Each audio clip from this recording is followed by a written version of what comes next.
Greater اسرائیل بنے گا. حدیث میں خبر ہے یہ سارے مسلمان ممالک تمہارے ہاتھ سے نکل جائیں گے مسلمانوں.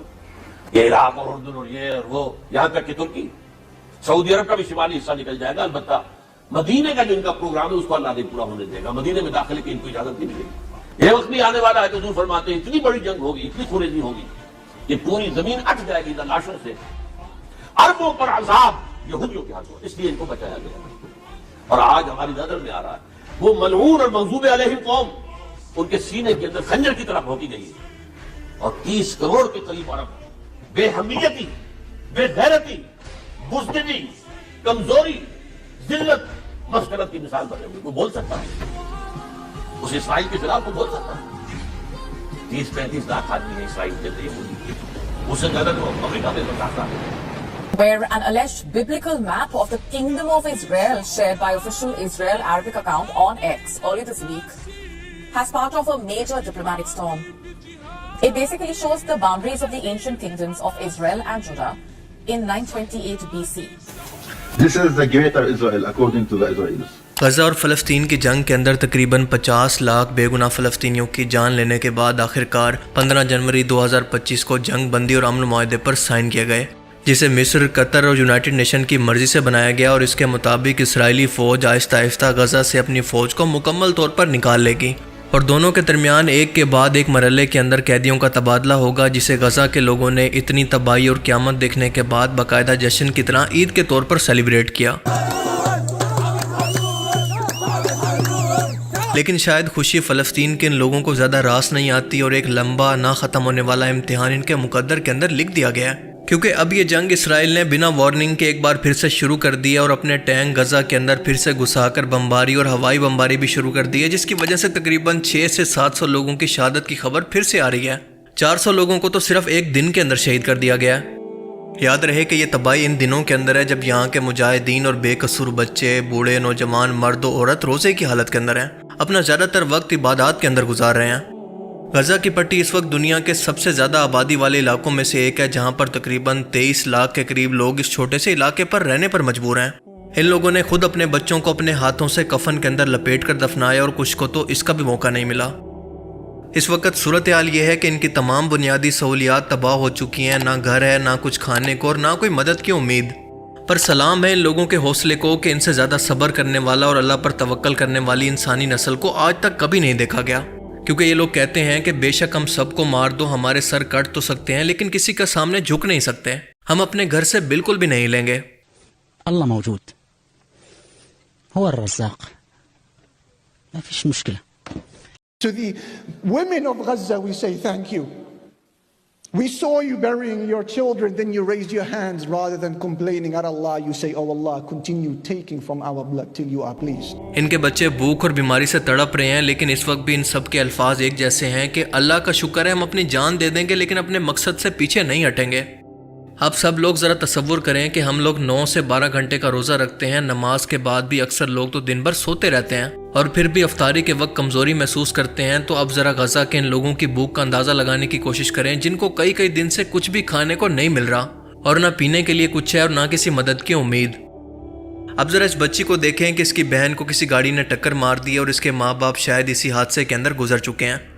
یہ چھوٹی سی بچی جس کی خود بھی ابھی کھیلنے کودنے کی عمر ہے, اپنی چھوٹی بہن کو پچھلے 1 گھنٹے سے اپنے کندھوں پر اور اپنی کمر پر اٹھا کر قریبی میڈیکل کیمپ لے جا رہی تھی, جسے راستے کے اندر ایک شخص ملا اور اس لڑکی نے اس کو بتایا کہ میں بہت تھک گئی ہوں اور اب مزید اس کو نہیں اٹھا سکتی.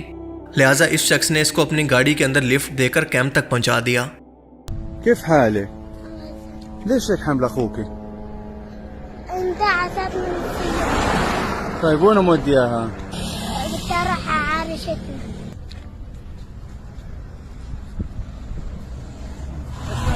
يلا اطلع بدي اخذها معايا. طلع علي. ایک اور ویڈیو کے اندر ہم دیکھ سکتے ہیں کہ بچے اور نوجوان کہیں پر خریداری کر رہے ہیں کہ اچانک سے ایک بچے نے آسمان کے اندر دیکھ کر سب کو وارننگ دی اور اس کے فوراً بعد یہ دھماکہ ہو گیا. یوٹیوب کی گائیڈ لائنز کی وجہ سے وہ ویڈیو تو میں آپ کو نہیں دکھا سکتا, لیکن آپ میں سے کافی لوگوں نے اس ویڈیو کو دیکھا ہوگا. اب ذرا ان بچوں کی جگہ اپنے بچوں کو یا پھر اپنے بہن بھائیوں کو تصور کر کے دیکھیں کہ جنہیں آپ نے کچھ دیر کے لیے باہر بھیجا ہو کسی کام سے اور اس کے ساتھ اچانک سے یہ حادثہ پیش آ جائے. اور یہ غزہ کی روز کی کہانی ہے. پر ہم لوگ اتنے بے شرم، بے حس اور بے غیرت ہو چکے ہیں کہ اس وقت عید کی شاپنگوں کے اندر مصروف ہیں، دن رات افطار پارٹیاں اور بوفے انجوائے کر رہے ہیں، اور دوسری طرف ہمارے مسلمان بھائی دن رات بے قصور ان کی نسل کشی کی جا رہی ہے۔ اور اللہ کے رسول نے فرمایا تھا کہ مسلمان ایک جسم کی طرح ہیں، اگر اس کے ایک جسم پر چوٹ لگتی ہے تو پورے جسم کو تکلیف محسوس ہوتی ہے، لیکن ہم نے اس فرمان کو اس لیے بھلا دیا کہ ہمارا گھر تو محفوظ ہے، تو ہمیں کیا پڑی کہ کسی اور کے مسئلوں میں پڑھ کر اپنا سکون خراب کریں۔ لیکن آپ دیکھیں گے کہ زیادہ وقت نہیں لگے گا کہ یہ جنگ ہمارے دروازے تک بھی پہنچ جائے گی، جس کی شروعات پچھلے کئی سالوں سے جاری ہے۔ پاکستانی آفیشل کئی سالوں سے اسی مقصد کے لیے اسرائیل کا خفیہ دورہ کر رہے ہیں، اور آگے ویڈیو کے اندر میں آپ کو بتاؤں گا کہ کیسے۔ پہلی بات کہ لبنان پر بھی اسرائیل نے حملوں کا آغاز کر دیا، اور اس کے ساتھ ساتھ یمن پر امریکہ حملہ کر رہا ہے، اور اس کے دوسری طرف ایران کو امریکہ نے صرف 2 مہینے کا ٹائم دیا ہے کہ یا تو ہمارے ساتھ نیوکلیئر ڈیل کرو یا پھر نتائج بھگتنے کے لیے تیار رہو۔ اور اب جانتے ہیں کہ عراق اور شام تو پہلے ہی تباہ ہو چکے ہیں، صرف فلسطین کا آسرا ہے کہ اگر یہ غزہ یہاں سے ختم ہو جاتا ہے تو یہ سمجھیں کہ پورا عرب اسرائیل نے گریٹر اسرائیل کے لیے فتح کر لیا ہے۔ اور دوسری طرف اندر کی خبر یہ ہے کہ سعودی عربیہ اور پاکستان اندر سے اسرائیل کے ساتھ سفارتی رابطے کے اندر ہیں، اور سعودیہ چاہتا ہے کہ پہلے پاکستان اسرائیل کو تسلیم کرے تاکہ پوری دنیا صرف اسی کو برا بھلا کہے جو کہ اس کا ٹھیکیدار بنا ہوا تھا۔ متحدہ عرب امارات، مصر اور ترکی پہلے اسرائیل کو تسلیم کر کے اس سے ٹریڈ بھی کرتے ہیں۔ اور اب ترکی کی بات چلی ہے تو آپ کو بتاتا چلوں کہ ترکی کے اندر اس وقت بہت شدید احتجاج ہو رہا ہے، کیونکہ طیب اردوغان کے خلاف یہ مظاہرے اس وقت شروع ہوئے اور لاکھوں لوگ سڑکوں پر آ گئے، کیونکہ طیب اردوغان پر الزام ہے کہ اس نے استنبول کے میئر کو کرپشن کے جھوٹے الزامات لگا کر جیل کے اندر ڈال دیا تاکہ وہ صدارتی الیکشن کے اندر اس کو ٹف ٹائم نہ دے سکے۔ اور دوسری طرف ہم یہ بھی دیکھ رہے ہیں کہ ترکش عوام اپنی کرنسی لیرا کی گراوٹ سے بہت پریشان ہے، کیونکہ اسرائیل کبھی بھی یہاں پر خانہ جنگی اس موقع کا فائدہ اٹھا کر کروا سکتا ہے، اور ظاہر ہے کہ اس کے اندر وہ بہت ایکسپرٹ بھی ہے۔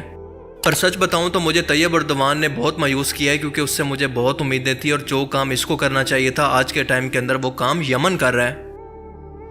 ڈونلڈ ٹرمپ نے یہ پلان دیا ہے کہ غزہ کو ان فلسطینیوں سے خالی کر کے ان کو مصر، اردن اور باقی عرب ملکوں کے اندر بسایا جائے، کیونکہ یہ علاقہ اکثر جنگ کی وجہ بنتا رہتا ہے، جسے ظاہر ہے کہ عرب دنیا نے فوراً سے پہلے ریجیکٹ کر دیا ہے۔ یعنی یہ لوگ کھل کر سامنے آ رہے ہیں کہ فلسطینیوں کو فلسطین سے ان کا نام و نشان مٹا کر ختم کر دیں، اور گریٹر اسرائیل منصوبے کی جلد سے جلد شروعات ہو۔ اور دوسری طرف جیسا جذبہ اس وقت فلسطین کے لوگوں کا ہے، بالکل ویسا ہی جذبہ اس وقت یمن کے لوگوں کا ہے۔ وہ اسرائیل پر حملے سے باز نہیں آ رہے، اور اس کے بین گوریان انٹرنیشنل ایئرپورٹ تک کو نشانہ بنایا، اور یہی وجہ ہے کہ امریکہ پر نیتن یاہو نے اس کو روکنے کے لیے یعنی ڈونلڈ ٹرمپ پر پریشر بڑھایا ہوا ہے، کیونکہ وہ اتنے محاذ پر ایک ساتھ ان لوگوں سے نہیں لڑ سکتا۔ اور دوسری طرف اس وقت اسرائیل کی بے چینی حملہ کرنے کے باوجود بھی اس قدر بڑھتی جا رہی ہے کہ اس کی خود کی حکومت اور اس کی اپوزیشن بھی اس کے خلاف ہے، اور اس کے اس حملے کو روکنے کے لیے احتجاج کر رہی ہے، اور اس لیے یہ کبھی اپنے ڈیفنس منسٹر کو فائر کر رہا ہے، تو کبھی اپنے آرمی چیف کو، تو کبھی اپنے اٹارنی جنرل کو یعنی ججز کو۔ اور ابھی حال ہی میں جو ٹیم انویسٹیگیشن کر رہی تھی اس بات کا کھوج لگا رہی تھی کہ غزہ حماس کی جنگ کے اندر شروعات کون کرنے والا تھا اور اس کا قصوروار کون تھا۔ اس کمیٹی کے ہیڈ کو بھی صرف اس لیے نکال دیا گیا ہے کیونکہ اس نے اپنی انویسٹیگیشن کے اندر یہ بتایا تھا کہ نیتن یاہو نے اپنی پاور کا غلط استعمال کیا اور یہ جنگ بے گناہ فلسطینیوں پر جان بوجھ کر مسلط کی۔ لیکن اس وقت امریکہ کیونکہ اس کی سپورٹ میں ہے اور زیونسٹ یہودی اس کے ساتھ ہیں، لہٰذا یہ اپنی پاور کا مس یوز آج بھی کر رہا ہے۔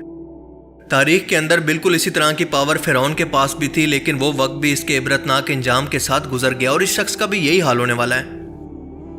ابھی حال ہی میں یورپ کے اندر ایک بار پھر سے اس کو لے کر احتجاج شروع ہو چکا ہے، خصوصاً برطانیہ کے اندر تو ایک بہت بڑا مظاہرہ ہوا جس کے اندر غزہ کے حق کے اندر آواز اٹھائی گئی کہ یہ مسلمان، یہودی، اسرائیل، فلسطین کا نہیں بلکہ انسانیت کا معاملہ ہے۔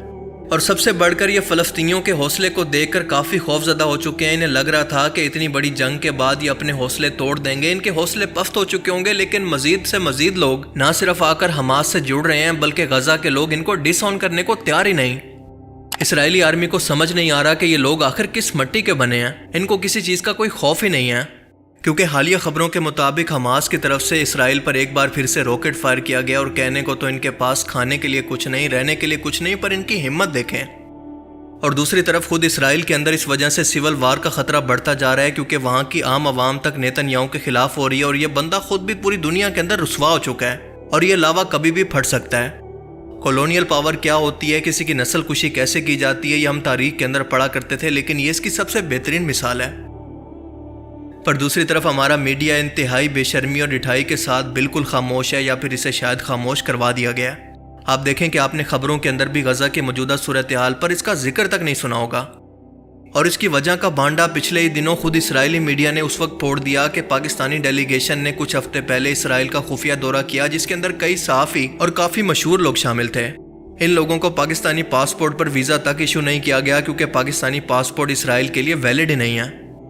اب آپ مجھے بتائیں کہ اس خفیہ دورے کا آپ کو کیا مطلب سمجھ آتا ہے، سوائے اس کے کہ مجھے تو یہ سمجھ میں آتا ہے کہ نیگوسیشن چل رہی ہیں کہ ہمیں اس کے بدلے میں کیا ملے گا، ہمارا کتنا قرض معاف ہوگا، کون سی حکومت چلے گی اور کتنا پیسہ ملے گا، اور اس کے علاوہ بھی بہت کچھ ہو سکتا ہے۔ پر یہ بات کنفرم ہو چکی ہے کہ فلسطینیوں کے خون کا سودا بیک ڈور سے چل رہا ہے، اور یہی وجہ ہے کہ اس حکومت کے اندر باہر نکل کر آپ غزہ کے لیے پروٹیسٹ تک نہیں کر سکتے، جیسا کہ جماعت اسلامی نے کرنے کی کوشش کی، اور ایسا کرنے پر اس کی ہر ایک لیڈرشپ کو اٹھا لیا گیا۔